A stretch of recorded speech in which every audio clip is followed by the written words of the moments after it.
France Maghreb 2. Puisque Inna lillahi wa inna ilayhi raji'un, nous reviendrons un jour vers celui qui nous a créés. Islam, ce terme qui, à mon avis, il est assimilé, il est compris selon les traditions de chacun, selon sa culture, ses facultés, son intelligence, ses capacités, son environnement, les coutumes aussi, et l'histoire de chacun de nous. Il y en a, l'islam, c'est juste une foi, une croyance, une relation intime avec le Créateur Allah subhanahu wa ta'ala. Et ça s'arrête là. Essentiel que voilà. J'ai la foi dans mon cœur, comme disent beaucoup. Ceux-là, ils ont la foi, ils croient, sans plus. Donc la vie, elle est gérée par autre chose. Elle est gérée par les décisions, les ordonnances, les commandes, la pensée de l'être humain. Voilà, je vis. Donc là, on a une fracture, une fissure, une séparation entre la foi et la pratique. Et on a beaucoup d'ailleurs. Voilà, pour eux, c'est... Voilà. Je garde ce que je garde en moi et tout le reste, voilà, je vis comme tout le monde. Et il y en a, parmi les musulmans, je parle, que pour l'islam, c'est une décoration, c'est une étiquette, c'est une pancarte, c'est un titre. Voilà, pour moi, je suis musulman. Par héritage. J'ai trouvé mes parents musulmans, je suis musulman, tout simplement. Voilà.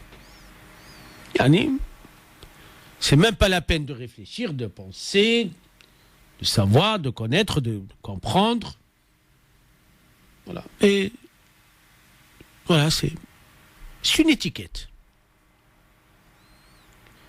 Donc la foi, c'est de temps en temps, voilà, c'est quelque chose qui est caché, qui est là, sans plus. Et il y en a qui, malheureusement, l'islam pour eux, c'est un fonds de commerce. C'est un alibi. C'est un moyen pour réussir. C'est un moyen pour se faire connaître. C'est un moyen pour exister. C'est un moyen pour se faire un nom, pour devenir célèbre, pour qu'on puisse parler de lui. Voilà. Sans plus. Alors qu'en réalité, l'islam, c'est une foi associée, parce qu'on elle ne peut pas être dissociée, associée par nécessité à la pratique. Je crois, je fais. Je crois à la prière, j'applique, je pratique. Je crois à la véracité, je suis véridique. Je crois à la sincérité, je deviens sincère. Je crois à la solidarité, je deviens un acteur. Quelqu'un qui pense aux autres. C'est ça l'islam. L'islam, c'est une foi, croyance, ancrée, très forte, intégrée, solide, qui nécessite de l'entretien, mais qui est accompagnée,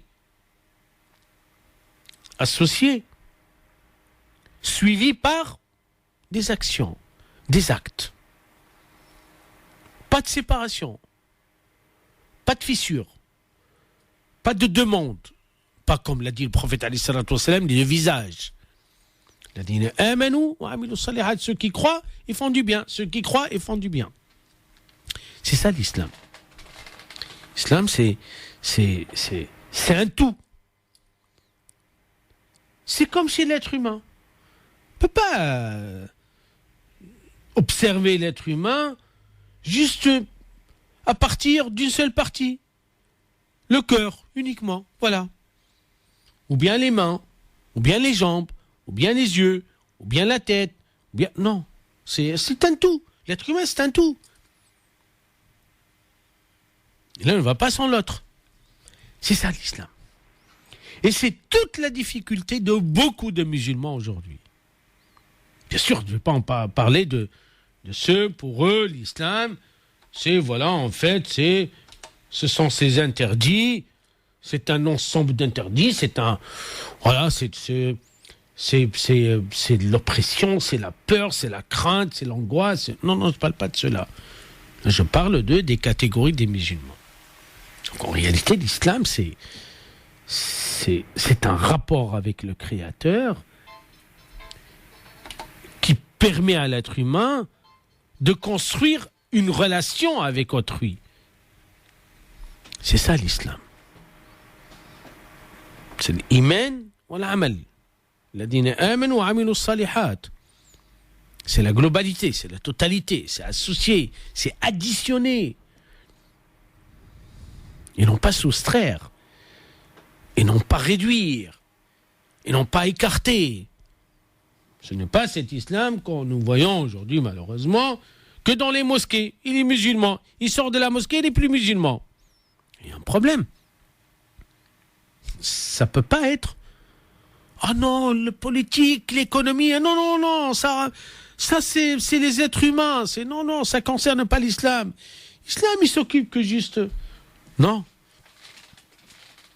L'islam, c'est un comportement, c'est une vision de la vie, c'est une philosophie entière, c'est une pensée construite, c'est une intelligence, c'est de la pratique, c'est l'application, c'est une vie.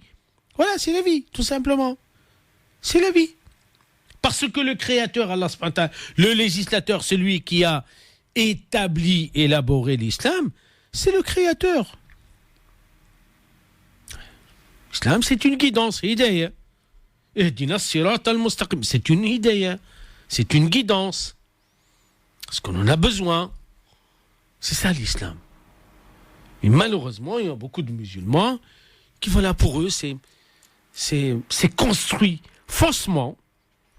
Ah, c'est une croyance en plus superficielle, juste à la surface. Donc en réalité, non, c'est autre chose. L'islam, c'est du savoir, c'est de la lumière, c'est de la connaissance, c'est quelque chose de très solide. C'est ça l'islam. C'est pour cela qu'il y a, par l'islam, on parle de l'islam, sa totalité, globalité, dinullah al-kamil. Il est complet, tout est complet. C'est pas je prends un bout, je garde un bout. Ah ça m'intéresse, ça va, je prends l'autre, je prends pas. Ah parce que ça m'intéresse pas. Ah la prière c'est un peu. Ah non. Attendez. Tout doit être conforme à la religion d'Allah subhanahu wa ta'ala. Je vous rappelle, chers auditrices et auditeurs, après cette petite introduction, vous pouvez nous appeler au 01 40 33 9000. Allô. Ah, la personne n'a pas pu attendre. Donc, s'il vous plaît, 01 40 33 9000. Oui, allô? Oui, allô? Oui. Salam alaikum, professeur. Salam alaikum, Allah salam kroya. Alors, professeur, je viens d'écouter un instant ce que vous avez dit sur l'islam. Donc, oui, donc, je suis totalement d'accord avec vous. Juste avant de poser... J'ai deux questions qui sont indirectement liées. Donc, moi, mon problème aujourd'hui, j'ai un gros problème avec... je pense que cette question a été maintes fois posée à l'antenne, mais j'aimerais bien connaître votre avis. La première, c'est que, voilà, donc, il y a quelques temps de ça, je me suis pris un peu la tête avec ma femme pour lui expliquer que ma conscience me l'interdisait et que ma religion me l'interdisait. La première, c'est la question concernant le crédit bancaire pour pouvoir accéder à la propriété. Moi, riba, je me l'interdis parce que moi, je me fie au Coran, au Saint-Coran et au hadith du prophète, ainsi que la parole du prophète qui nous a maintes fois parlé par rapport à riba, Oui. les intérêts. Bien sûr. Donc, la première question, c'est avoir votre avis, parce que beaucoup de propriétaires aujourd'hui achètent sans connaître les avis des savants. Et moi, j'aimerais savoir votre avis par rapport à ça. Haram ou machi haram? شوف خويا انا الحقيقه راني j'ai pas le droit d'avoir un avis. Je rapporte ce que Allah subhanahu dit, c'est tout, je m'arrête là. D'accord. حرام jusqu'à par rapport au Saint-Coran et par rapport سامحني شوف اخي الربا l'usure يجمع les intérêts حرام الى يوم القيامه. C'est indiscutable pour moi. On ne va pas philosopher là-dessus. Maintenant, après, les gens, ils sont libres. Après, ils assument. Comme dit Rabbi subhanahu wa ta'ala. وَذَرُوا مَا بَقِيَ مِنَ الرِّبَا. C'est à vous de voir. Maintenant, ça veut dire quoi? Maintenant, si la personne, elle est capable d'assumer, elle assume. Subhanallah. Mais personne sur terre, je dis bien personne, quel que soit son statut, shir, pas shir, n'a le droit de dire que c'est halal. C'est haram. Oui. فأذنوا بحرب من الله ورسوله. Subhanallah, il y a pas plus. En plus, c'est impressionnant. En plus de ça, aujourd'hui, wallah yajma' aujourd'hui les plus grands économistes de la terre, pour eux, la solution pour l'humanité, c'est la finance islamique. C'est clair, il y a pas de riba. Riba, il a détruit le monde. Il a appauvri les pauvres davantage, il a enrichi les riches davantage. C'est tout. Voilà, c'est ce que je voulais savoir, parce que qu'est-ce qu'on doit répondre à nos frères et à nos sœurs dans l'islam qui beaucoup veulent accéder à la propriété mais disent mais j'ai pas le choix. Si t'as le choix. Ouais, mais voilà, ma femme veut acheter, je lui dis on n'a pas les moyens. Pourquoi tu veux qu'on achète? On économise, on verra plus tard. Mais parce que un tel ils ont acheté, pourquoi moi j'achète pas? Tu vois, moi je suis locataire, tous mes amis, ma famille sont propriétaires, moi aussi je vais être propriétaire. Vous savez, ça leur tourne totalement à la tête qu'aujourd'hui ils oublient les fondamentaux qui est la religion et l'islam. C'est ça mon problème. Wallah, je vais vous dire la vérité. Je suis plus que certain. Tarf, subhanallah, on est très différents au niveau de la foi. On est d'accord? Chacun, il a des degrés. C'est normal, c'est logique.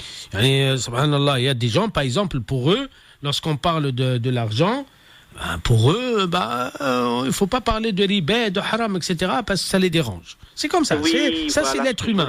Parce que beaucoup se trouvent des prétextes. Oui, ça c'est un peu la nature de l'être humain. Et attention, ça dépend du degré de la foi.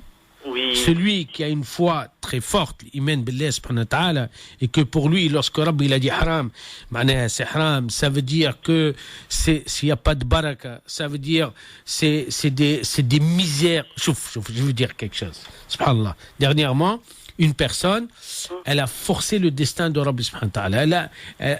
Comme ça, son shaitan, il a poussé à prendre un crédit avec intérêt.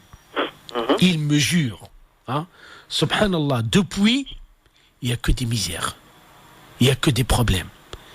Depuis, subhanallah, il n'arrive pas à s'en sortir. C'est ça, c'est ce qu'on... Nous avons la certitude que l'argent, s'il n'y a pas de baraka, c'est un poison.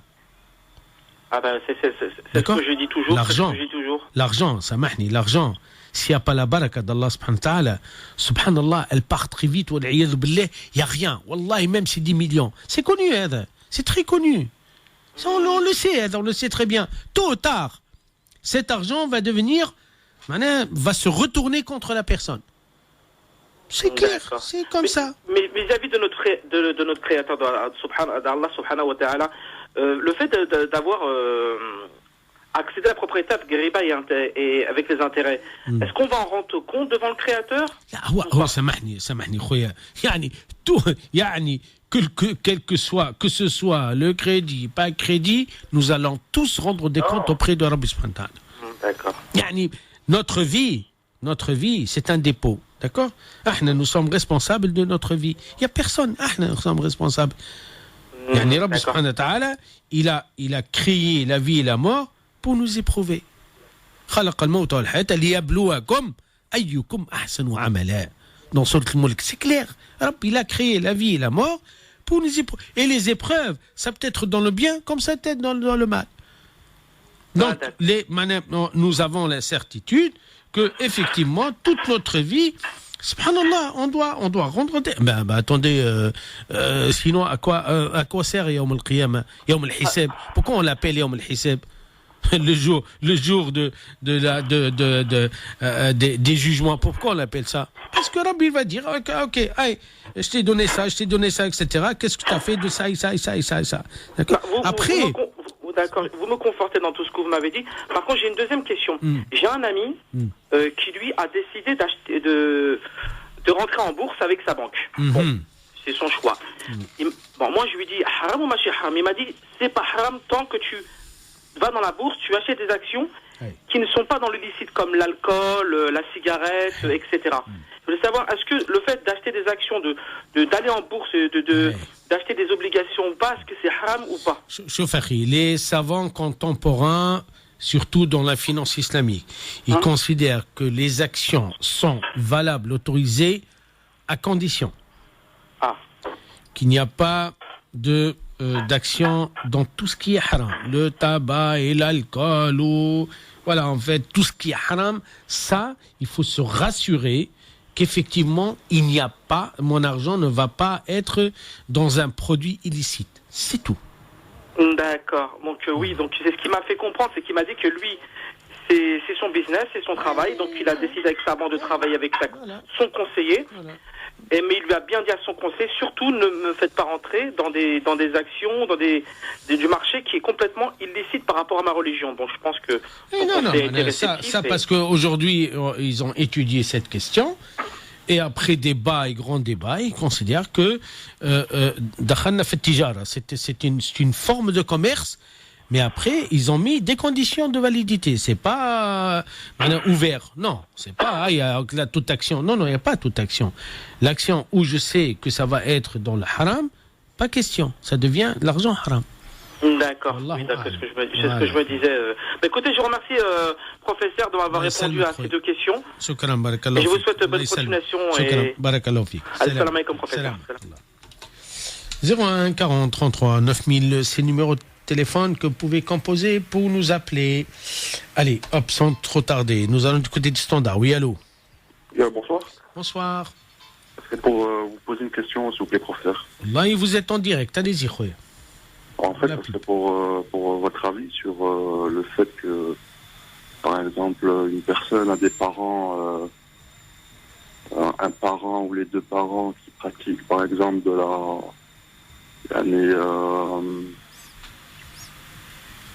la magie noire, quoi. Oui, la voyance, par exemple.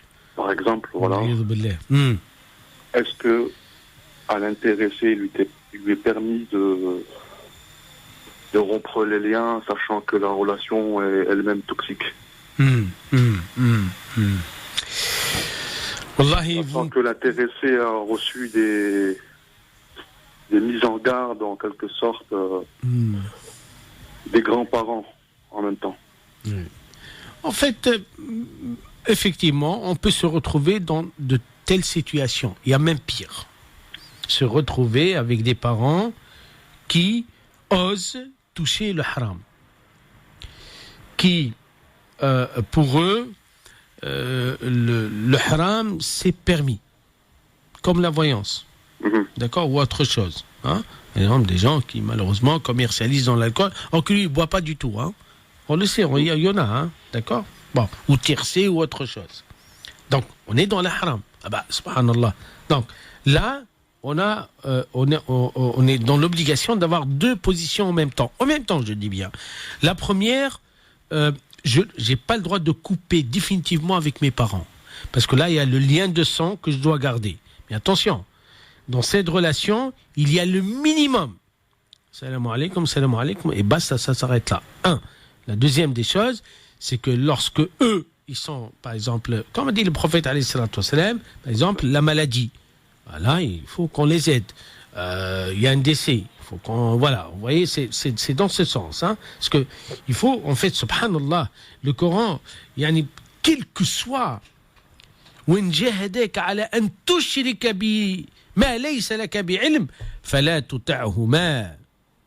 Chouf le Coran, subhanallah, chouf ce qu'il dit. Même si eux, ils te poussent, ou bien ils sont dans l'association qui est le crime le plus impardonnable d'Allah subhanahu wa ta'ala, fais attention, garde le lien. Garde le lien. Oui, mais... Oui, non, attendez, Samahni, non, c'est important, c'est pas ça. Non, on garde le lien par rapport au lien de sang, uniquement.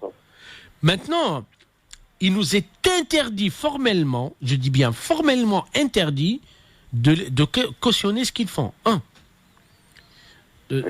D'obéir à, par exemple, je sais pas, ils veulent nous faire traîner dans ce domaine. 2, c'est interdit, c'est haram, pas question. D'accord ? Donc, et effectivement, nous avons tout à fait le droit de refuser de désobéir. C'est dans ce sens, en fait. En fait, subhanallah, sur un plan, voilà, c'est mes parents. Un lien de sang. Ça, c'est, voilà. En tant que musulman, ça veut dire, Samahni, j'ai pas le droit de les insulter, j'ai pas le droit de les frapper, j'ai pas le droit de me moquer d'eux, etc. En fait, là, c'est interdit. On plaisante pas avec ça. Après, au niveau relationnel, là, je me protège. Je suis dans l'obligation de me protéger. Exactement. Vous savez, malheureusement, je vais aller plus loin que ça. D'accord ? Malheureusement, il y en a des parents que, subhanallah, voilà, en fait, c'est commercialisent avec leur corps. Je suis en train de penser à des moments, même des pères, on connaît, d'accord ? Là, il n'y a pas, mais en fait, c'est exactement, vous avez bien dit le terme, ils sont des parents toxiques. Là, je me protège. Là, il n'y a pas, c'est pas... Pourquoi ? Parce que ça va affecter ma foi. Tout à fait. Donc, ça va toucher la partie sur laquelle moi je vis, en fait, avec laquelle je vis. C'est ça. Qu'est-ce qui me maintient, qu'est-ce qui fait que moi je reste musulman ? Subhanallah, c'est ma foi. D'accord. Lorsqu'on touche à cette foi, lorsque on l'affecte ou on essaye, malheureusement, ça aussi ça existe, vous savez, ça nous perturbe ou bien on se moque de nous, bien, etc. Basta. Là, je dis basta, stop. Quelle que soit la personne, y compris les parents. Mais quand, par exemple, on sent un tel engouement, une telle pression, oui. C'est-à-dire que c'est toxique, c'est très... Non, lorsque je parle de se protéger, j'ai le droit de quitter ce milieu. Parce que c'est un milieu, effectivement, en fait, Samahni, polluant. Oui. Donc là, salam alaykoum. Là, vous voyez très bien, en fait, je garde une distance, je crée une distance, je garde cette distance, et basta. D'accord. Mais c'est mon droit, c'est mon devoir, attention. C'est un devoir, D'accord. Parce que comme dans le Coran, il y a un passage qui traite de ce cas de figure-là. Ibrahim, alayhi salam... Oui, avec Sayyidina Ibrahim, naam. Ce que j'allais dire, oui. Il y a un hadith qui dit que il a rompu les liens parce que ça devenait dangereux pour lui. Oui, en fait, rompre le lien, non, parce que surtout avec les prophètes, ils ont l'obligation d'appeler les gens pour être parmi ceux qui vont entrer au paradis. En fait, c'est pas le sens de couper les liens. C'est comme j'essaie que j'étais un peu clair, c'est que on a dit deux dimensions de rapport, en fait. Il y a un rapport, voilà, j'insulte pas, j'humilie pas. C'est pas parce qu'ils sont dans le mauvais chemin ou haram, etc. Donc là, je tape. Ça, c'est interdit. Il faut faire très très attention parce qu'on ne sait pas, d'accord ? Ils assument. Par contre, j'ai toute l'obligation, comme ont fait tous les prophètes, de rappeler, de dire c'est haram, faites attention, ce que vous faites c'est pas bien du... ça c'est une obligation. Mais par exemple... Al-amru bil ma'rouf, attendez, pardon, parce qu'il y a une règle d'or. Al-amru bil ma'rouf wa nahy anil munkar. J'appelle au bien et j'interdis le mal. Subhanallah.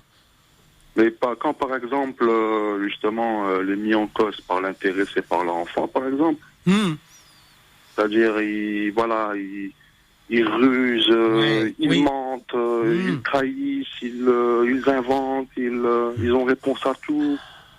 Et lorsqu'il s'agit de parler par exemple, de casser du sucre sur un tel ou une telle, là ils ont l'oreille vraiment attentive. Mais dès que on évoque justement le din, etc., le yom, le hisab, etc., là, visiblement, la personne est comme, comment dirais-je, tétanisée en quelque sorte. Ouais. Bon, vous savez mieux que moi que les parents en particulier, subhanallah, ils ne supportent jamais de voir l'enfant leur apprendre des choses, ou leur rappeler des choses, ou leur dire des choses. Ça, c'est la nature humaine, vous voyez, c'est un peu la nature humaine. La deuxième des choses, effectivement, la personne, ce qu'on appelle toxique, c'est ce qu'elle fait. Elle va utiliser tous les moyens, je dis bien tous les moyens, pour nous faire taire. Parce que la vérité, elle dérange. Mais il y a un autre problème qu'il faut que nous reconnaissons, sont passés tous par là presque, c'est que comment je vais faire la da'wa, comment je vais leur rappeler à l'ordre. Ça c'est de l'art, là c'est autre chose. Pardon, le prophète Mohammed alayhi salatu wassalam, qui a parmi les gens de la terre qui l'ont opprimé, qu'ils ont tenté de l'exclure, qui ont tenté de l'assassiner, c'est sa famille, ses proches. Bien sûr. Donc le prophète alayhi salatu wassalam, on ne répond pas au mal par le mal. D'accord. Le prophète alayhi salatu wassalam. Mais bon, attendez, on n'est pas prophète, donc on est des êtres humains, on peut se tromper, etc. Mais le plus important, c'est que moi, voilà, subhanallah. En fait, leur égarement, ne me permet pas de commettre des erreurs et de dépasser les limites de l'akhlaq, de l'éthique, de la morale, du comportement du prophète. Voilà, c'est ça. Mais par contre, cher professeur, lorsque il s'agit, par exemple, d'un groupe de personnes, et là, c'est très embêtant puisqu'on a affaire à un cercle. Par exemple, disons que, comme bien souvent, c'est la mère avec ses filles, par exemple. Oui. Ils vont faire, par exemple, alliance, d'accord ? Bien sûr. Contre le papa. Et bien évidemment contre le frère. Qui est, par exemple, qui a quitté le domicile depuis X temps. Voilà. Voilà, c'est un bien sûr. Attendez, qui se ressemble, ça semble. En fait, les personnes toxiques, ils ont besoin de soutien. Donc, ils vont chercher, surtout dans la famille, je parle, ils vont chercher les personnes qui sont fragiles en les menaçant, en les utilisant, et surtout en faisant une pression sur eux pour qu'ils puissent, en fait, les garder sous leurs ailes pour qu'ils se sentent forts. Parce que nous avons la certitude, si jamais, je dis bien si jamais, là on est 6, d'accord, dans la famille, ok ? Il y a un parent qui est égaré, subhanallah, alcoolique, je sais pas, ou bien autre chose, ok ? Et si jamais, tous les 5, nous formons un bloc contre lui, là il va comprendre. D'accord. Mais la personne, elle est égarée, qu'est-ce qu'elle fait ? Non, ça l'arrange pas. Ça l'arrange pas du tout. Elle n'aime pas se trouver dans une situation seule contre tous. Non, elle va faire tout son possible, y compris acheter, d'accord, y compris manipuler, y compris menacer, parce que c'est comme ça que ça se passe. Les personnes toxiques fonctionnent de cette manière, d'accord. Là, ils vont essayer d'avoir des personnes avec eux, que ce soit par l'amour faux, que ce soit par je sais pas quoi. Subhanallah, c'est impressionnant. Vous voyez ? Donc là, je crois que, subhanallah, pour moi, personnellement, je parle en mon nom personnel, c'est l'épreuve la plus dure sur Terre. D'accord. Lorsque je me trouve dans une situation où mes parents, je n'ai aucun doute, soit l'un ou l'autre, soit les deux, ils sont dans l'égarement et en plus, ils persistent. En plus, ils persistent. C'est pas ça, ils persistent. Ils persistent, ils nous condamnent. En fait, ils nous accusent. Nous devenons, les fautifs. Nous qui sommes les mal élevés, les mal éduqués, tout ce que vous voulez. Alors là, c'est une catastrophe. Moi, je dis sincèrement, professeur, c'est ma propre expérience, quoi. Parce que moi, quand j'ai remarqué tout ça, quand j'ai pris conscience de tout ça, j'ai tombé des nues. Moi, j'ai dénoncé la perversité. J'ai dénoncé le laxisme. Pour moi, vous savez, Je veux dire, il y a un hadith clair sur ça, que le Daïus sera écarté du paradis, quoi. C'est-à-dire quelqu'un qui n'éprouve pas de jalousie, bien entendu. Oui, chauffe, pardon, vous allez m'excuser, chauffe. C'est une épreuve très douloureuse. Parce que ça touche les personnes. Et moi, je vous dis sincèrement, professeur, moi, le truc surtout qui me réconforte dans cette prise de position, c'est indéniablement, c'est le suhour. Voilà. Oui, non, je vois. Pour moi, parce qu'il y a deux hadiths là-dessus. Il y a un hadith qui dit que pendant 40 jours, la personne n'aura pas... Ses prières ne seront pas acceptées. Et il y a un deuxième hadith qui dit que celui qui aura consulté un marabout ou autre, c'est comme si qu'il aura renié le message de Mohammed alayhi salam. Vous savez, je vais vous dire la vérité. En fait, subhanallah, ces personnes, pour moi, ils sont une proie. Voilà, ils sont une proie du shaitan ayatollah, et là ils jouent avec eux d'une manière terrible, et en plus ce sont des enjeux terribles, vous savez. Voilà, que ce soit, excusez-moi, que ce soit faire du mal avec tous les moyens, c'est une maladie.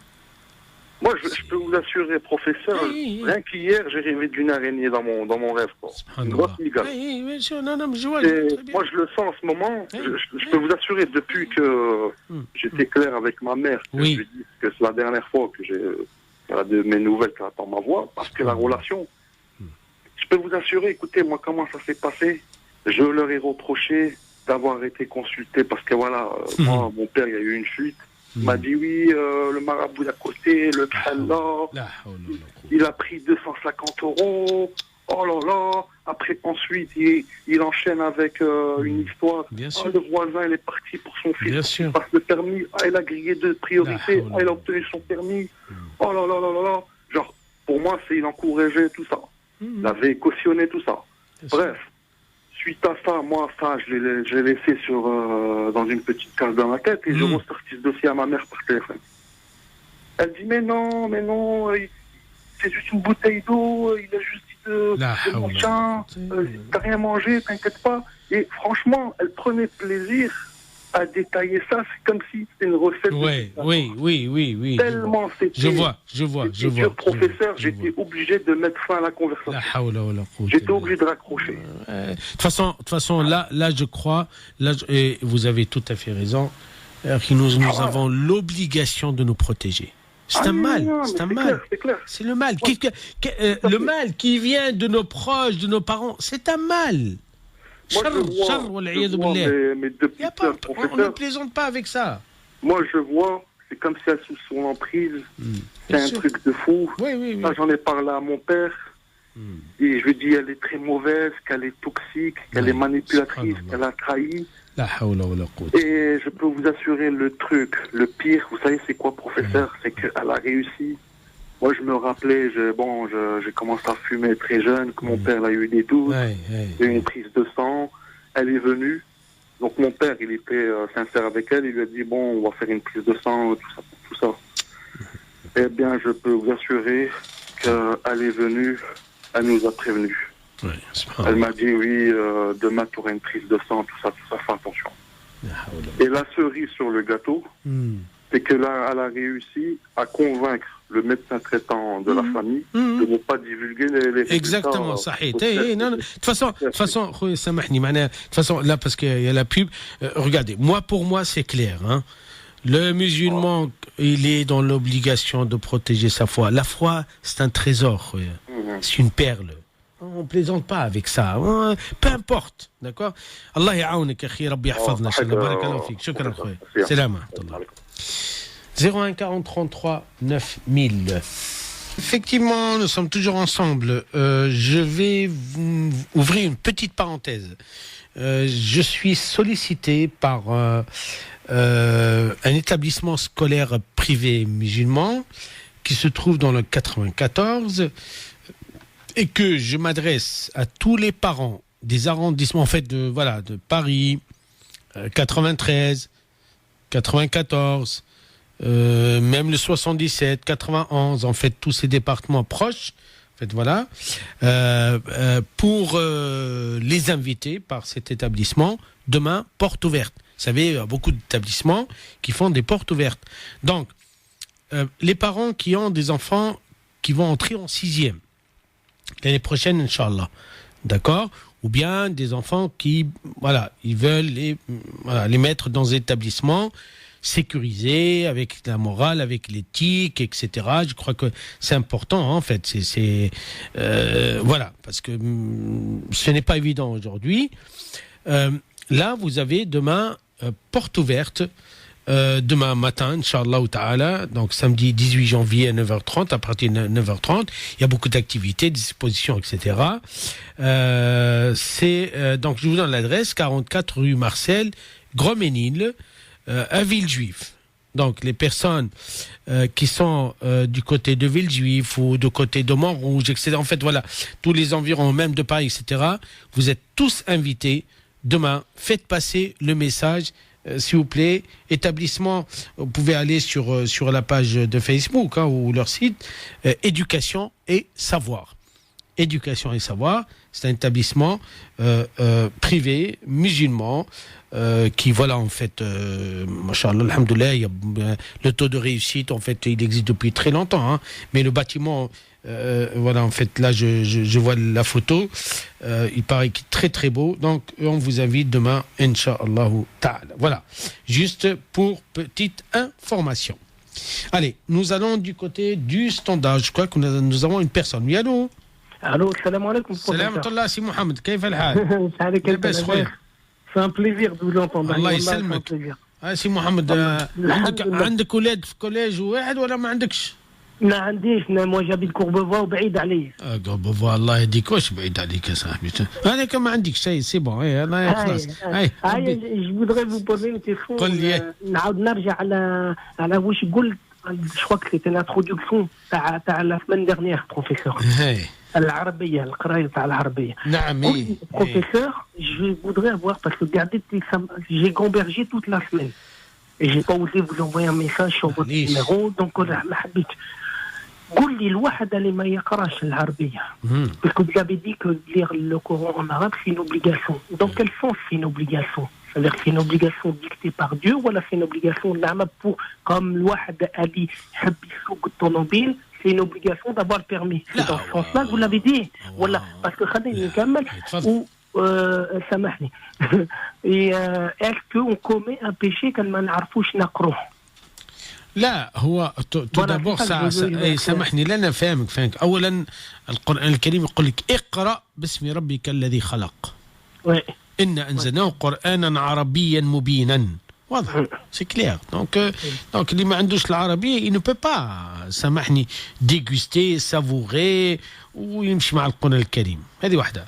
La deuxième des choses, non, le péché وين؟ أنه الإنسان il a les moyens, il fait pas un effort. شوف أنا j'ai beaucoup aimé. Masha'Allah, ça existe, hein, Tabarakallah, bismillah, Masha'Allah. Des personnes, elles n'ont jamais été à l'école. Là, je vous parle d'ici, d'accord? وعملت جهد etc. والsacrifice وتمشي كل يوم وتقرأ وسبحان الله, elle est devenue, Masha'Allah, capable de lire le Coran. Alhamdulillah, c'est ça. Non, parce que moi, je voulais savoir qu'on commettait الحرام ولا لا. لا سامحني non. Moi quand je vois obligation je vois Dieu. سامحني سامحني لا فاهمك non. قلنا انه le musulman il est dans l'obligation religieuse, شرعا d'apprendre le Coran, d'apprendre la langue du Coran, d'apprendre l'arabe pour apprendre le Coran, pour connaître le Coran, pour comprendre le Coran. علاش؟ لأنه le Coran ربي نزله pour qu'il soit être lu y compris. C'est normal. Ça bon, c'est vrai que Rabbi subhanahu wa ta'ala, grâce à Dieu aujourd'hui, on a l'écoute du Coran, on peut écouter tout le Coran en arabe, même si on comprend rien du tout. Rahmat Rabbi, سامحني. Non, mais سامحني سي محمد parce que c'est important pour que les gens puissent comprendre. فهمت؟ أنه grâce من عند ربي سبحانه وتعالى aujourd'hui, on a tous les moyens d'écouter le Coran. Mais on veut passer à une autre étape. Voilà, اليوم ما شاء الله بسم الله ما شاء الله, il y en a beaucoup, تبارك الله, ربي يحفظ. Effectivement, ils ont fait des efforts, mais énormes. Et où ils travaillent, attention, hein, plein temps, hein. Vraiment. Mais يقول لك يا خويا أنا شوف أنا le week-end etc. Au lieu de ne rien faire, نمشي نقرأ العربية. Il y en a beaucoup d'instituts, بسم الله ما شاء الله. Je crois que c'est important. معناها شوف هات نقول لك الحقيقة سي محمد. شوف احنا notre problème c'est que يعني on n'a pas la volonté. فهمت؟ On n'a pas la grande volonté هذيك. Lorsqu'on voit que les savants بتاعنا ils avaient ni avion, ni bateau, ni voiture, ni rien du tout. Ou subhanallah, ils faisaient des milliers de kilomètres pour apprendre. Donc c'est quoi la différence? La différence c'est le qalb, c'est l'iman, c'est la volonté. فهمت؟ احنا شوف سامحني سامحني سي محمد نو سامحني سي محمد attends نقول لك on va parler cash احسن داكور. احنا حاشا خويا معناها احنا شوف le matériel il nous a tués complètement. احنا نجريو ليل ونهار والدنيا c'est normal qu'on n'a pas le temps. Alors qu'on a le temps فهمت؟ On a le temps. Pour moi, on a le temps. Je suis en admiration totale. Les gens, subhanallah, tabarakallah, bismillah, mashallah alayhim. On a beaucoup. Sauf, subhanallah, en allant au travail, il y a un bus, en fait, j'ai pris le transport en commun, le bus. Une femme, quand même, elle devrait avoir facilement la cinquantaine. سبحان الله إلى عندها des hadiths au Coran واحد هكا elle regarde, elle veut que personne ne la regarde وتقرأ الصباح. شوف سبحان الله, شوف قلت سبحان الله les gens هاي نعمة ربي هذه مش نعمة هذه. الحمد لله الحمد لله. donc الإنسان يتوكل على الله. إذا عزمت واش خلتني en question la questionnement le gambergeage هذاك اللي كان toute la semaine على obligation صحيح فهمتك. هذه يقولوا c'est quoi l'obligation ما لا صدق الناس شو الحرام. non سامحني لا سامحني لا ما خلينا نفهموا القرآن. لا ما القرآن يفسر بعضه. non le Coran راهو il explique le Coran فهمت. لا يكلف الله نفسا إلا وسعها.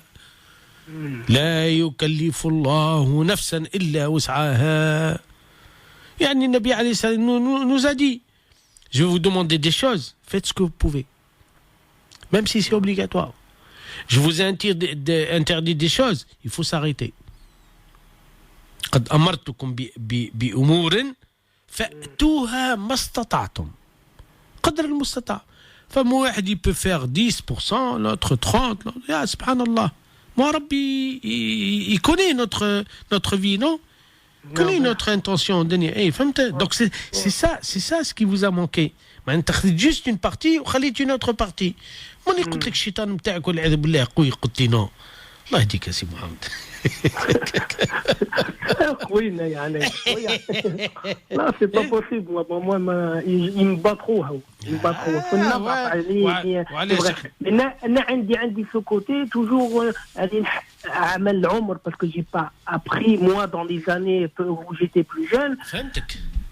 لا المشكل تاعي c'est que تو حاشم. Vous comprenez, professeur? Oui, bien sûr. Non, سامحني سي محمد, je crois qu'il faut passer à autre chose. Il faut se dire أنا نتوكل على الله وربي إن شاء الله يعاوني. Parce que أنا نسمع tu vois le Coran نسمع فيه en audio. فاهمك سي محمد. non سامحني معناها قصدي أنا aujourd'hui نقول أوكي معناها لا باش نتوكل على الله l'une des résolutions نتاعي نمشي نقرا العربيه. السلام عليكم سي تو. je fais ce que je peux. فهمت؟ ما سي سا هو يعني الحديث نتاعنا سي لو سونس نتاعو il est là. C'est pas torturer ou donner. Non, non, non, non. احنا وربي سبحانه وتعالى il connaît chacun ce qu'il y a dans son cœur. وكان الواحد يموت بلا قرايه. لا ماني فهمتك عاد خويا. ما ربي سبحانه وتعالى مطلع على النيات. يعلم ما في الصدور، صح ولا لا؟ ان شاء الله. خلاص دونك سامحني انا عندي نيه. Mais les circonstances, la vie والدنيا ولا غالب اكسترا. لا هذه ما بلوكي هذيك هي ما قلت لك موا اوبليجي كي سمعت اوبليجي قلت ربي فهمتك. لا فهمت سي محمد انا جي كومبري. لا شوف محمد انا je suis plus que certain vous n'êtes pas le seul روا. Oui, c'est avoir cette réaction. Posé la question parce que, et en plus, la réponse, il fallait qu'elle serve à des gens qui sont derrière, qui attendent et qui écoutent. Parce que c'est important. Bien sûr qu'on est plus nombreux que ça.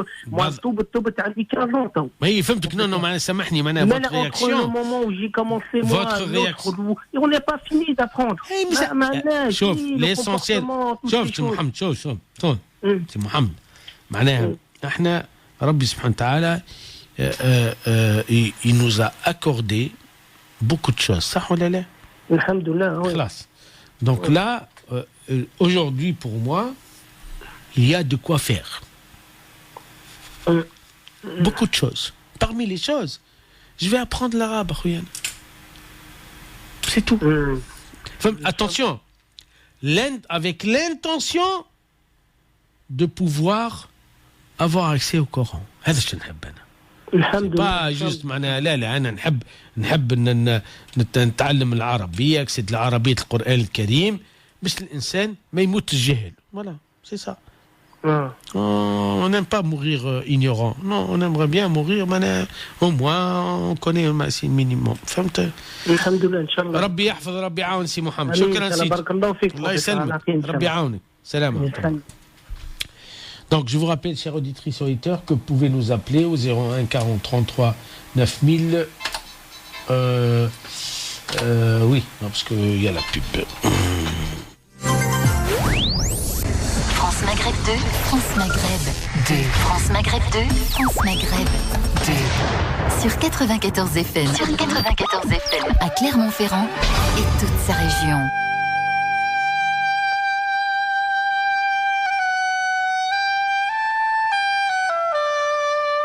Retour dans votre émission Parler Islam sur les ondes de France Maghreb 2. Il nous reste qu'une demi-heure. Vous savez très bien que les grèves, etc. se prolongent. Donc voilà, je suis vraiment désolé. Je ne peux pas rester jusqu'à 22h. Donc il nous reste une demi-heure. Vous pouvez nous appeler au 01 40 33 9000. Mais allez, c'est pas grave. Je réitère l'annonce que Éducation au savoir, c'est un établissement scolaire du collège jusqu'à terminale. Demain, il y a une porte ouverte. Venez visiter et poser des questions, rencontrer les profs, les responsables, etc. Et voir par vos propres yeux, en fait, à quoi peut ressembler cet établissement scolaire privé musulman. Voilà, il se trouve 44 rue Marcel Gros-Ménil, dans le 94 de Villejuif. Voilà. Donc demain, 9h30, faire passer l'information, c'est important. Donc les personnes, les parents qui ont des enfants qui vont entrer en 6e l'année prochaine, ça sera vraiment l'idéal pour voilà, en fait, se dire, voilà, mais mon enfant est quand même dans un établissement, en fait, qui privilège le côté éthique et moral, avec bien sûr le programme entier d'éducation nationale. Voilà. Donc allez sur la page Facebook, etc. de Éducation Savoir. Allez, nous revenons dans notre émission Parler Islam sur les ondes de France Maghreb de 01 40 33 9000. Nous allons du côté du standard. Oui, allô. Allô. Oui. Oui, bonjour, vous étiez bien psychologue avant. Wallahi, et je le suis encore. Ah oui, parce que ma mère m'a dit, je vous ai dit, mais c'est vous. C'est moi, oui. Oui. Oui, je vous en prie. Vous avez une question? Oui, c'est bien parce que vous ne me reconnaissez pas, Ilyas. Wallahi, c'est très difficile. C'est, dans ma tête, c'est pas facile pour moi. Oui, alors? Non, c'est juste pour vous le dire. C'est avec un grand plaisir, en fait. Sincèrement, j'ai pas encore l'image, Mais voilà, il y a beaucoup de liesses qui sont passées, mais bon. Et ça va, tu vas bien? Oui. Alhamdoulilah. Tu te sens bien là? Bon, c'est l'essentiel. T'es en quelle classe là? 6e. Ah, mashallah, mashallah. Ah oui. Et ça se passe à 6e? C'est un peu dur? Bah oui. Ah bon? Comment oui? Pourquoi c'est dur? Bah, il y a le travail, c'est dur. Ah bah oui, effectivement. En fait, c'est le travail, c'est dur ou c'est en fait toi tu trouves pas encore ta voie. C'est pas la même chose, hein? C'est-à-dire? Ça veut dire que voilà, t'as pas encore trouvé tes repères. Dis voilà, je vais faire ça. Comment je vais m'organiser? Organiser le temps de la révision. Est-ce qu'en classe je suis attentif ou pas? Ben, c'est ça en fait. C'est important tout cela, non? Bah oui, c'est vrai. Donc voilà, c'est juste, il suffit en fait de se dire dans sa tête, qu'est-ce que je suis en train de faire ici et qu'est-ce que je veux.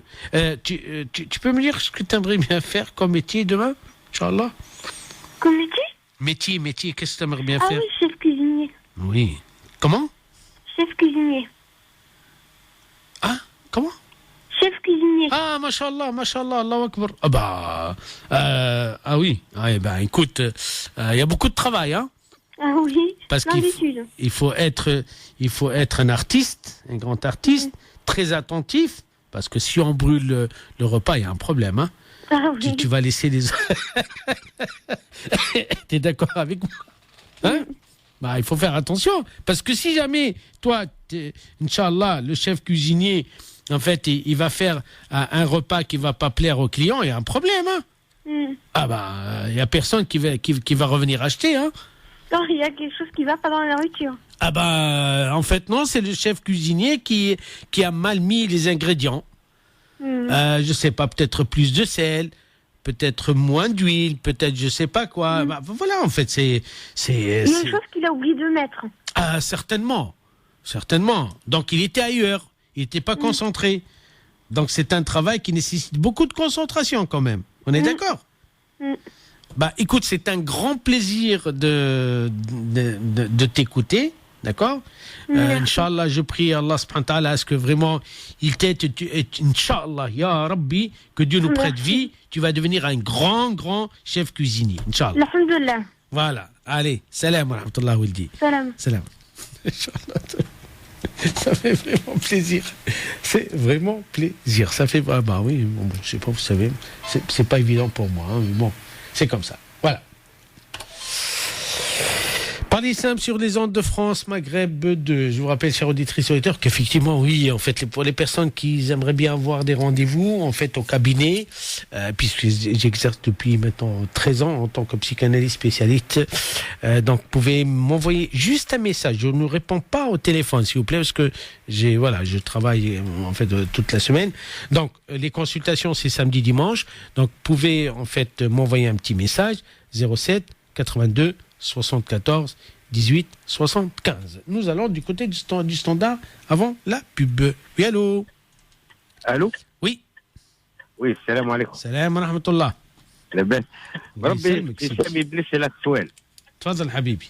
اي والله كما شوف الوقت اللي يعرس هني المال هناك يكتب الصداق يجوز ولا ما يجوز؟ يجوز بالعكس مش يجوز هو واجب. واجب عليه. هو لا معناه خاطر ظاهره واحده قال لك ما المار معناه ماهوش مسلم ما يجوزش باش يكتب صداق الا ما يقروا الفاتحه هكذا. يا رجل سامحني هذاك كلام فارغ. معناها هذا جماعتنا جماعه اللي صحيت زعما اللي تحفظوا جدد. اي صحيت اللي عارفين الدين فهمت. ولا انت قلت انت بقى. لا شوف على كل حال يعني شوف النبي عليه الصلاه والسلام يا اخي سامحني يا اخي الناس العالم اللي جاء فيه يا اخي كلهم مسلمين. طيب والله ندووا فيها هذه كما قلت. يعني سامحني، النبي عليه الصلاة والسلام تعامل مع اليهود ومع النصارى ومع غير المسلمين في الإدارة وفي الدنيا وفي التجارة وفي الحسابات. ايوه عاد لو كان النبي عليه الصلاة والسلام قال لا اسمع هذا مش مسلمين، السلام عليكم، كل شيء العقود كلها فاسدة. كيفاش الكلام هذا؟ لا خاطر قال لك فهمتني، شوف صار عرس عليه ما صارش نناقشوا قاعدين نناقشوا هيك. قلت لهم انا قلت لهم كيف معناها زي في البلاد زي هني مسلم ولا مسلم عادي. يعني هو سامحني جوش يعمل هو في الإدارة، هو يعني المير شو يعمل؟ سامحني المير يعطيك الصح. هو الشيء اللي نقوموا به احنا في البلاد هو يقوم به لهنا.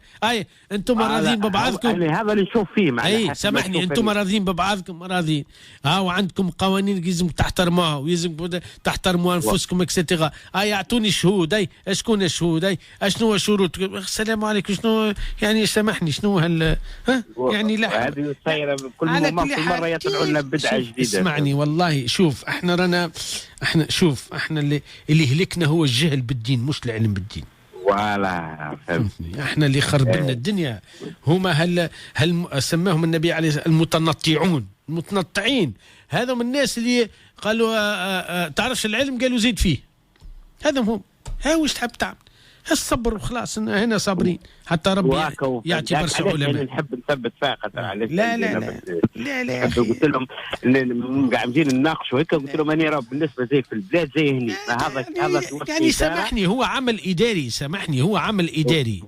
يعني كي تعمل كونترا انت نتاع كراب ونتاع واش تعمل فين تمشي للهوات ما تمشي. سامحني في الاداره قال لك معناه ما يجوز لهم يا ودي. سامحني اسمعني سيدنا مالك رحمه الله ابو المالكي واش يقولوا الزواج عقد مدني لا ديني. خلاص وفاز. هي ما عادش نزيدوا معناه كما يجيبوا فهمتني ويجيبوا بابا العروس ولا كل شيء الشروط العاديه معناها هذه كلها. هذه قلت لهم هاي سيدي بارك الله فيك ربي يعينك. بارك الله فيك. شكرا. سلام ورحمة الله. Oui, effectivement. Je traduirai juste après la pub.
France Maghreb 2. Parlez Islam.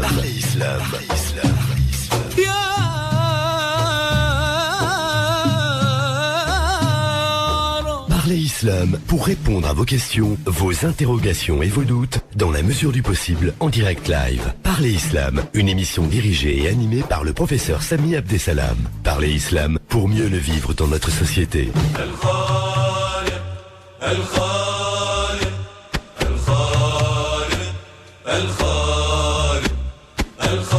Parlez Islam sur les ondes de France Maghreb 2. Je vous rappelle, chers auditeurs, que vous pouvez nous appeler au 01 40 33 9000.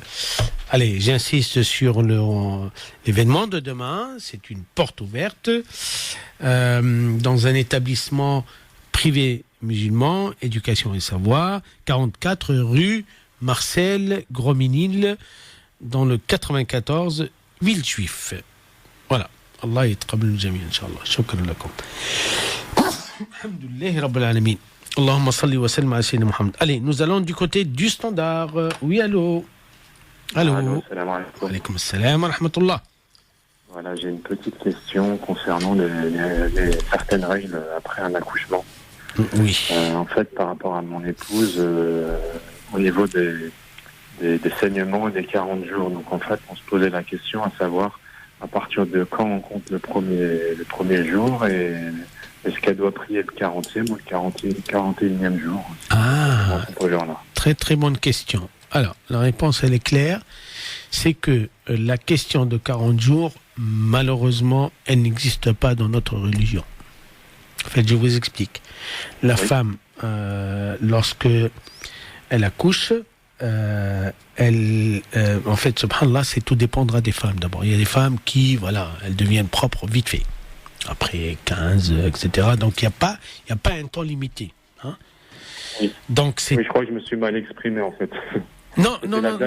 La limite, en fait, c'était jusqu'à 40 jours, c'est ça? Non, ça n'existe pas dans la religion musulmane. En fait, malheureusement, nous avons très très mal compris. En fait, c'est vrai que dans le fiqh, la jurisprudence musulmane, voilà, en fait, un nufasa, c'est celle qui vient d'accoucher. C'est comme ça qu'on l'appelle, d'accord? Donc, elle a des règles juridiques. Parmi les règles juridiques, c'est effectivement, on lui interdit de reprendre la prière qu'après être propre. Donc, aujourd'hui, alhamdoulilah, avec les moyens médicaux, etc., la femme, elle peut être propre tout. Donc, le temps qu'elle est tout, ça, je sais pas, je parle d'une semaine, tout dépendra des femmes, en fait. D'accord? Oui. Hop, elle reprend sa prière, tout simplement. Elle fait les grandes ablutions et toi, Allah. D'accord. Voilà. Que les choses soient très claires parce que c'est important. Ok, très bien, c'est parfait. Voilà. Voilà. Salam wa rahmatullah. Merci, bonne soirée. Bonsoir, salam wa rahmatullah. Effectivement, en fait, nous sommes toujours ensemble dans l'émission de Parler Islam sur les ondes de France Maghreb 2. Et bien sûr, jusqu'à 21h30.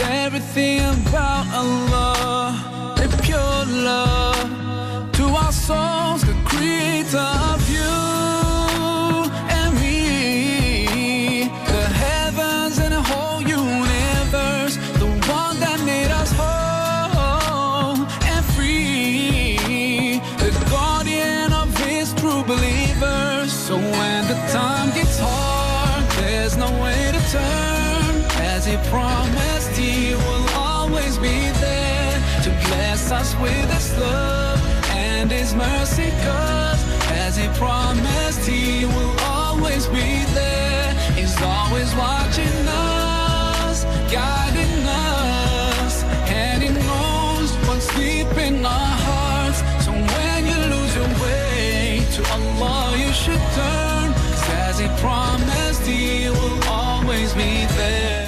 Parler Islam sur les ondes de France Maghreb 2. Merci d'être fidèle à cette émission qui dure depuis plus que 17 ans. Donc, j'aimerais bien en fait vous redonner le numéro de téléphone pour que vous puissiez nous appeler 01 40 33 9000 et surtout merci pour la confiance.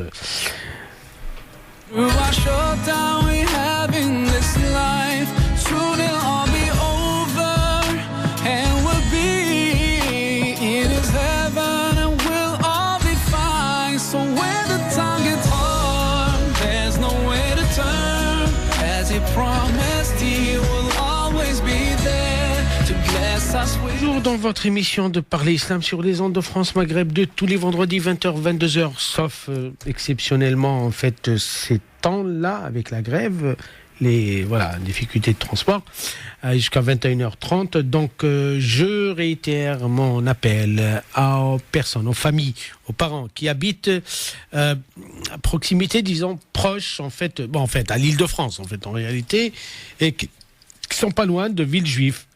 Je suis en train de penser, je sais pas, à Créteil, à Montrouge, quoi encore, à Paris, oui, effectivement. En fait, du côté même du 91, 77. Hein. Donc, je vous informe que demain, Inch'Allah ta'ala, il y a la porte ouverte, voilà, de cet établissement éducation et savoir qui vous accueille demain chaleureusement avec toute l'équipe, les enseignants, l'administration, etc. avec des activités que les élèves de cet établissement de la 6e jusqu'au terminal, sachant que alhamdoulilah, en fait il y a des très très bons résultats quand même, hein. Mais pour les personnes qui veulent inscrire leurs enfants en 6e en particulier ou d'autres classes, hein, demain vous seriez accueillis Inch'Allah dans cet établissement. Je vous redonne l'adresse, 44 rue Marcel Gros-Ménil à Villejuif, 94. Voilà. Je crois que je compte sur vous pour faire passer en fait l'annonce. Voilà. Même si c'est un peu tard, mais non, rien n'est trop tard parce que je sais très bien que vous êtes des milliers à écouter cette émission. Allez, nous allons du côté du standard sans trop tarder. 01 40 33 9008. Allô? Oui, bonsoir, professeur. Bonsoir. Bonsoir. Je vous appelle parce que j'ai entendu il y a 2 ou 3 semaines là, un des vidéos avec un monsieur qui a téléphoné pour les prêts immobiliers. Pardon, je sais pas pourquoi on vous entend très mal. Vous m'entendez mieux? Oui, ça c'est mieux. Voilà. Ouais, c'est mieux. Alors je vous disais qu'il y a 2 ou 3 semaines, il y a eu un auditeur qui a téléphoné pour vous parler du prêt immobilier. Oui. Donc vous aviez dit que c'était complètement haram et tout ça, donc ça je l'entends.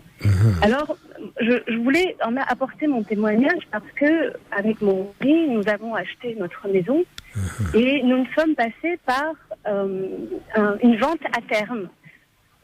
C'est un procédé qui est très peu connu finalement, que les musulmans ne connaissent pas trop et qui permet en fait d'acheter un bien immobilier sans passer par une banque, donc sans intérêt. Et ce n'est pas non plus un viager parce qu'on n'a pas cette notion qui est derrière d'attendre le décès de la personne. Exactement. Ça Alors nous, avec mon mari, nous avons acheté notre maison il y a maintenant 2 ans, donc avec une procédé qui s'appelle donc le vente à terme libre. On a acheté notre maison avec un crédit vendeur. C'est le vendeur qui nous a fait un crédit. Oui. Voilà. Et on a négocié avec lui. Exactement. Un bouquet. Inch'Allah. Non, parce que, en fait, je rigole parce que, subhanallah, c'est ce que j'ai cherché depuis très longtemps parce que c'est un grand monsieur qui m'a confirmé que, effectivement, il a négocié avec le vendeur, il a réussi à avoir, en fait, la villa, etc., en fait. Voilà. Voilà. Donc, c'est ce qui s'est passé pour nous. Alors, mon mari on est musulmans tous les deux. Mon mari est beaucoup plus pratiquant que moi. Il est très très à cheval sur le crédit. Moi, c'est vrai que j'ai très peur j'ai 2 petites filles, j'ai très très peur pour elles. Je n'avais pas envie de reproduire ce que nos parents ont fait, c'est-à-dire travailler toute leur vie. Exactement. Pour construire des maisons au Maroc, en Algérie. Oui. Ils sont pourris par les cafards. Exactement. Et finalement. En plus, voilà. c'est détourné par les frères et sœurs, hein. Comme Voilà. Et oui, parce que pareil, chez nous, on nous a vendu notre maison, on nous a falsifié nos papiers au pays. Et c'est vrai que j'ai ce traumatisme-là de ne pas faire la même erreur que mes parents et de vraiment sauvegarder, l'avenir de mes enfants.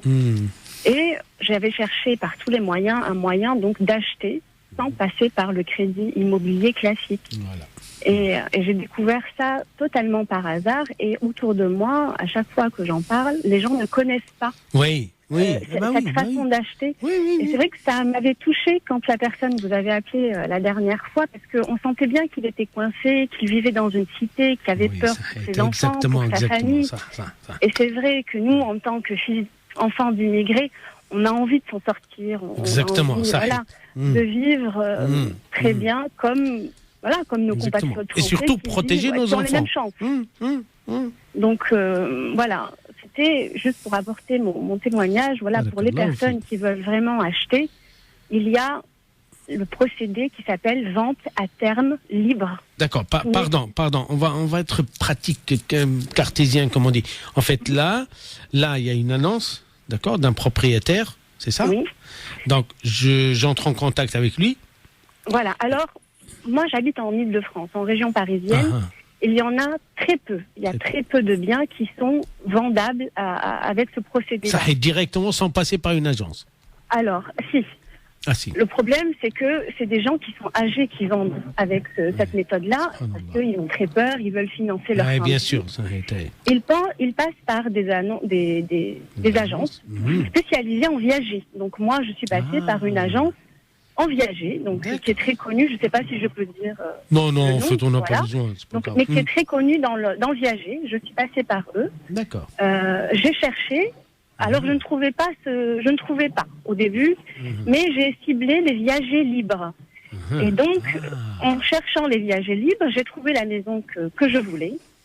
J'ai négocié avec l'agent et le propriétaire de transformer le viager libre en vente à terme. C'est-à-dire que on doit donner un bouquet qui est conséquent.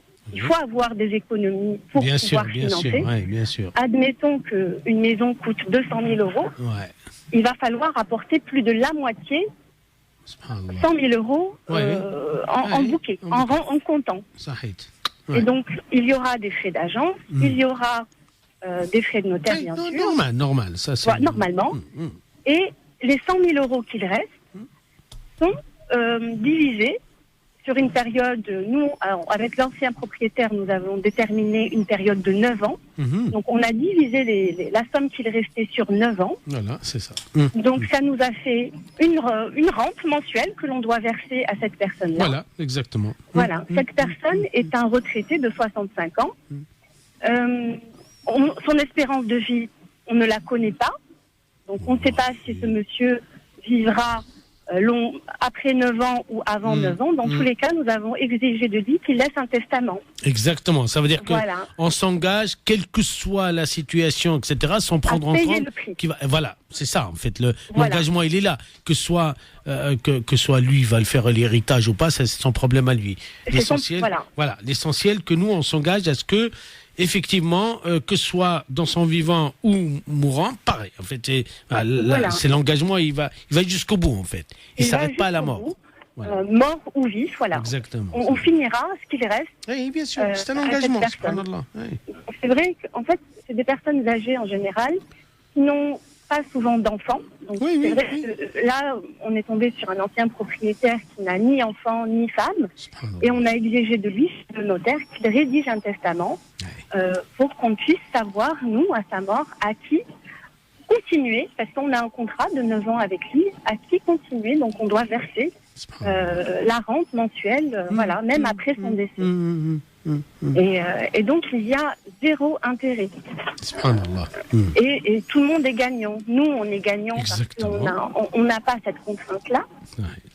Et aussi est gagnant parce qu'il a eu quand même un bel apport, il profite de sa retraite, et puis il a sa rente mensuelle qui est nette d'impôts. Il ne paye même pas d'impôts sur ça. Donc lui est gagnant et nous sommes gagnants. Alhamdoulilah, ça veut dire que lorsqu'on cherche le halal, on le trouve. Alors oui, alors on a beaucoup cherché. Hein. Je veux dire, vous, en fait, voilà, vous n'êtes pas nombreux à faire ça, mais je suis plus que certain. Là, vous ouvrez une porte vers le halal qui existe. En fait, je vais vous dire la vérité. Nous, les musulmans, subhanallah, on est restés bloqués. On est restés bloqués comme si il n'existe qu'une seule manière pour acheter. Une seule manière unique. Subhanallah, il y a pas d'autre piste. C'est pas vrai. C'est pas vrai. Il y a 50 Mais moi, j'avais tendance à croire qu'effectivement, on n'avait aucune chance d'acheter, de devenir propriétaire sans passer par un crédit. C'est vraiment l'entêtement de mon mari qui refusait. Et je peux pas vous dire que ça n'a pas été source de conflit. Non, bien sûr. Moi, j'avais ce besoin-là de protéger mes filles. C'est un besoin vraiment viscéral.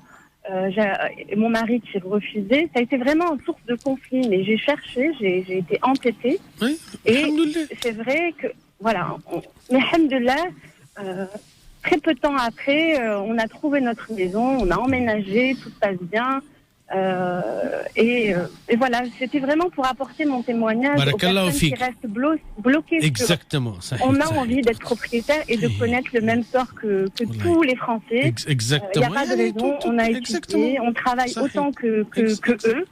On étudie autant qu'eux, on galère autant qu'eux, donc il n'y a pas de raison qu'on n'ait pas les mêmes chances.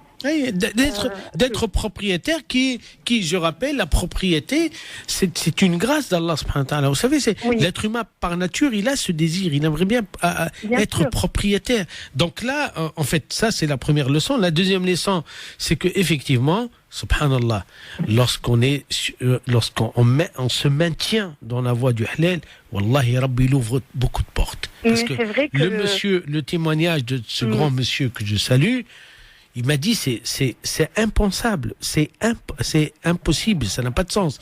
Il a dit j'ai tenu à la fin, effectivement, et subhanallah, il a eu la même démarche. Oui. Il a trouvé des facilités mais énormes.